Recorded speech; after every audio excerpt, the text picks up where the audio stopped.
የተደነቃችሁ የሰኪ ቻናል ቤተሰቦች በያላችሁ በሰላም ፍቅር እመኝላችኋለሁ። ስትገቡ ላይክ፣ ሼር፣ ሰብስክራይብ ያደረጋችሁ አብራችሁን ቆዩ። በባህሬን የምትገኙ ትውልደ ኢትዮጵያን በአጠቃላይ ኤምባሲ የ2025 ብሔር ብሔረሰቦችን ቀን በማስመልከት እያከበርን እንገኛለን። በጣም ደስ የሚሉና ለየት ያሉ ፕሮግራሞችን ነበሩ።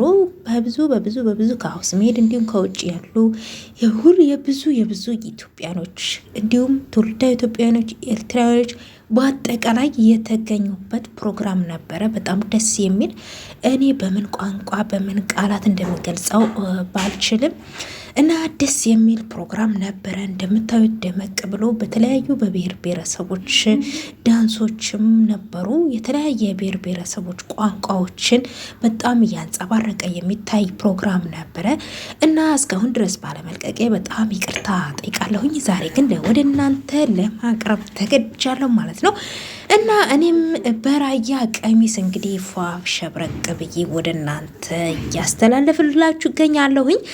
እና ወዳጆቼ እንዴት አያችሁት? ሀሳብ አስተያየታችሁ በሼር በላይክ በሰብስክራይብ እንደምታስቀምጡልኝ ተስፋ አደርጋለሁ። ኢትዮጵያዊነታችን የላያል ኩሩነት ነው።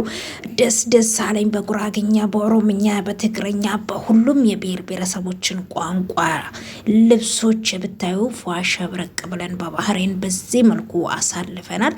እንደምትወዱት ተስፋ እናደርጋለን። ይህንን ቪዲዮ በጉጉት እንጠብቃለን ያላችሁኝ በጣም ብዙ ተመልካቾች ነበራችሁ። በነገራችን ላይ ያው ቶሎ ባለ ማድረሴ ይቅርታ ጠይቃለሁ። ይህ መስል ነበር።